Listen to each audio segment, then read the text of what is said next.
ഒരു സ്പോർട്സ് താരം എന്താ പറയുക അവസാന ടൂർണമെന്റ് കളിക്കാൻ പോകുന്നു. ടൂർണമെന്റ് നന്നായി കളിച്ചു, അതും ഒളിമ്പിക്സ് പോലൊരു വേദിയിൽ ഒരു മെഡലുമായിട്ട് തിരിച്ചു വരുന്നു.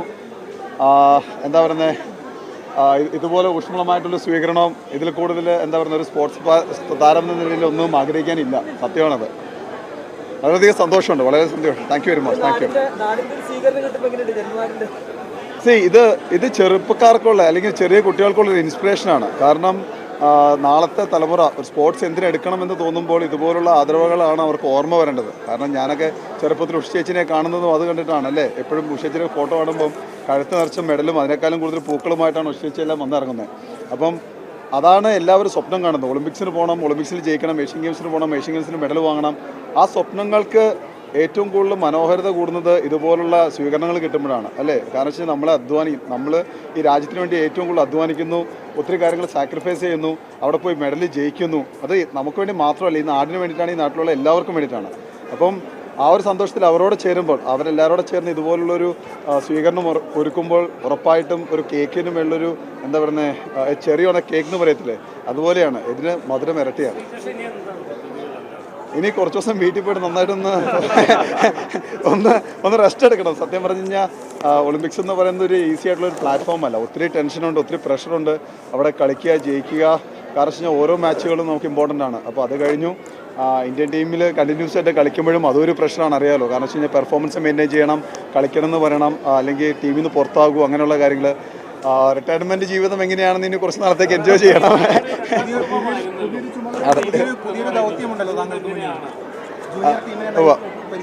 യെസ്, അതാണ് ഞാൻ പറഞ്ഞത്. ഇപ്പം ഒന്ന് വീട്ടിൽ പോയിട്ട് ആ ഒരു ഫീഡൊക്കെ ഒന്ന് എൻജോയ് ചെയ്തിട്ട് ഉറപ്പായിട്ട് മെൻ്റലി പ്രിപ്പയർ ആവണം. അതെ, കാരണം ഒരു പ്ലെയറായിട്ട് എന്ത് ചെയ്യണം എന്നുള്ളത് എനിക്ക് നന്നായിട്ട് അറിയാം. പക്ഷെ ഒരു കോച്ചായി കഴിയുമ്പോൾ എന്തൊക്കെ ചെയ്യണം, അല്ലെങ്കിൽ ഒരു പ്ലെയറിൽ നിന്നൊരു കോച്ചിലേക്കുള്ളൊരു മാറ്റം അത് അനിവാര്യമാണ്. അതിനെ കുറച്ചായിട്ടും മെൻ്റലി പ്രിപ്പറേഷൻ വേണം.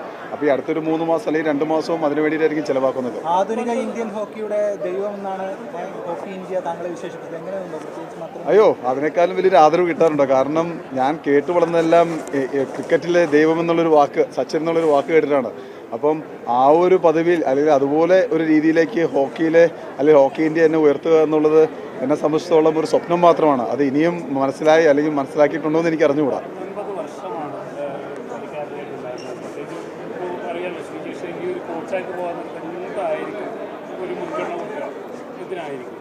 സി 19 വർഷം എന്നുള്ളത് ഞാനിങ്ങനെ കണക്ക് കൂട്ടില്ല. ഇന്ന് എങ്ങനെ കഴിച്ചു കൂട്ടാം അല്ലെങ്കിൽ നാളെ എങ്ങനെ ജയിക്കാമെന്ന് മാത്രമേ ചിന്തിച്ചിട്ടുള്ളൂ.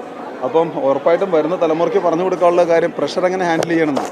കാരണം വെച്ച് കഴിഞ്ഞാൽ നമ്മൾ 365 ദിവസം കളിക്കുന്ന ഗെയിം ഒന്നാണ്. നമ്മൾ ഏത് ടൂർണമെൻറ്റ് പോകുമ്പോഴും കളിക്കുന്നത് സെയിം ഹോക്കിയാണ്. പക്ഷേ ഒളിമ്പിക്സോ വേൾഡ് കപ്പോ ഏഷ്യൻ ഗെയിംസോ വരുമ്പോൾ മാത്രം അതിൻ്റെ കൂടുതൽ പ്രഷർ വരുന്നുണ്ട്. ആ പ്രഷർ എങ്ങനെ മാനേജ് ചെയ്യണമെന്ന് നമ്മുടെ പല കുട്ടികൾക്ക് പറഞ്ഞുകൂടാ. അതുകൊണ്ടായിരിക്കും ഒരു പക്ഷേ ഒത്തിരി മേളിലേക്ക് പോകുമ്പോൾ നമ്മൾ പരാജയപ്പെടാനുള്ള ഒരു കാരണം. അപ്പോൾ ഉറപ്പായിട്ടും അവർക്ക് ആദ്യം പറഞ്ഞു കൊടുക്കേണ്ട കാര്യം അതാണ്. പിന്നെ രണ്ടാമതുള്ളത് ബേസിക്സ്.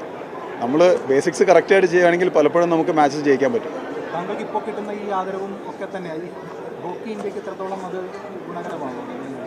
ഇതാണല്ലോ ജനറേഷന്, യങ് ജനറേഷനെ മോട്ടിവേറ്റ് ചെയ്യുന്നൊരു കാര്യങ്ങൾ. ഒരു ഹോക്കി പ്ലെയറിന് ഇതുപോലൊരു ആദരവ് കിട്ടുക എന്നുള്ളത് അതാണ് മറ്റുള്ളവരെ ഹോക്കി എടുക്കാനും അല്ലെങ്കിൽ ഹോക്കിയിലേക്ക് കൊണ്ടുവരിക്കാൻ സഹായിക്കുന്നൊരു ഘടകം. പിന്നെ രണ്ടാമത്തെ ഒരു കാര്യം, ഇന്നത്തെ കാലഘട്ടം മൊത്തം സോഷ്യൽ മീഡിയയിലും അല്ലെങ്കിൽ എന്താ പറയുന്നത് അഡ്വാൻസ് ആയിട്ട് പോയിക്കൊണ്ടിരിക്കുക. അപ്പോൾ കുട്ടികളെല്ലാം ഞാൻ പണ്ട് എന്താ പറയുന്നത് ചെയ്തിരുന്നു എന്ന് പറയുന്നതിനേക്കാളും ഇന്ന് എനിക്ക് എന്തുണ്ട് എന്ന് കേൾക്കാൻ ആഗ്രഹിക്കുന്നവരാണ്. അപ്പം ഒരു മെഡൽ കൊണ്ട് വരിക എന്നുള്ളതാണ് അവരെ ഇൻസ്പയർ ചെയ്യാനുള്ള ഏറ്റവും വലിയ കാരണം. അതെ, ഗോൾഡ് മേടിക്കുക ഇല്ല. അതെ, അല്ല ശരിക്കും എനിക്ക് തോന്നുന്നുണ്ട്. ഞാൻ ആദ്യമൊക്കെ ഹോക്കി കളിക്കാൻ പോകുമ്പോൾ ഹോക്കി കേരളത്തിൻ്റെ ഒരു ഗെയിം അല്ല എന്നുള്ള രീതിയിലാണ് സംസാരിക്കുന്നത്. പക്ഷേ കേരളത്തിലേക്ക് വന്നിട്ടുള്ള 3 ഒളിമ്പിക്സ് മെഡലും ഹോക്കിയിൽ നിന്നാണ് വന്നിട്ടുള്ളത്. അപ്പം അതിന് വേണ്ടിയിട്ടുള്ള ബേസിക് സൗകര്യങ്ങൾ നമുക്ക് എന്തായാലും കേരളത്തിൽ വേണം. അപ്പം ചീഫ് മിനിസ്റ്ററിനെ കാണുമ്പോഴും അല്ലെങ്കിൽ സ്പോർട്സ് മിനിസ്റ്ററിനെ കാണുമ്പോഴും എൻ്റെ ആദ്യത്തെ റിക്വസ്റ്റ് തന്നെയായിരിക്കും നമുക്ക് കേരളത്തിൽ പറ്റുമെങ്കിൽ അറ്റ്ലീസ്റ്റ് ഒരു ഡിസ്ട്രിക്റ്റിൽ ഒരു ഹോക്കി ടർഫെങ്കിലും വേണം. അത് പറ്റിയില്ലെങ്കിൽ 2 ഡിസ്ട്രിക്റ്റിന് വെച്ചെങ്കിലും ഒരു ആസ്ട്രോ ടർഫ് പണിയണം. കാരണം വെച്ച് കഴിഞ്ഞാൽ എന്നാൽ മാത്രമാണ് കുട്ടികൾക്ക് കളിക്കാൻ ഗ്രൗണ്ട് ഇല്ലെങ്കിൽ ഒരിക്കലും കുട്ടികൾ മുകളിലേക്ക് പൊങ്ങി വരികയില്ല. അപ്പം അതിനുള്ള ബേസിക് സൗകര്യം ഒരുക്കി കൊടുക്കുക എന്നുള്ളതാണ് ഇനിയും വരുന്ന തലമുറയ്ക്ക് നമുക്ക് ചെയ്യാൻ പറ്റുന്ന ഏറ്റവും നല്ല കാര്യം. ശ്രീജേഷ് പറഞ്ഞ കൂടെ ഞങ്ങളും മുഖ്യമന്ത്രിയെടുത്തും സ്പോർട്സ് മന്ത്രിയെടുത്തും അദ്ദേഹത്തിൻ്റെ വലിയൊരു ആഗ്രഹം ഞങ്ങളൊക്കെ അത് മുഖ്യമന്ത്രിയെ ശ്രദ്ധപ്പെടുത്തും. കാരണം അത് ആവശ്യമാണ്. കാരണം നമുക്ക് ഒരു ഫ്ലയർ നമുക്ക് കിട്ടിയേക്കത് ഒളിമ്പിക്സ്. അപ്പോൾ തീർച്ചയായിട്ടും അദ്ദേഹം പറഞ്ഞ കൂട്ട് ഇനി അടുത്ത ഒളിമ്പിക്സിൽ സ്വർണ്ണം വരണം അതെ അല്ലേ? അത് നമ്മുടെ സീരിയസ് ഓക്കെ, താങ്ക് യു.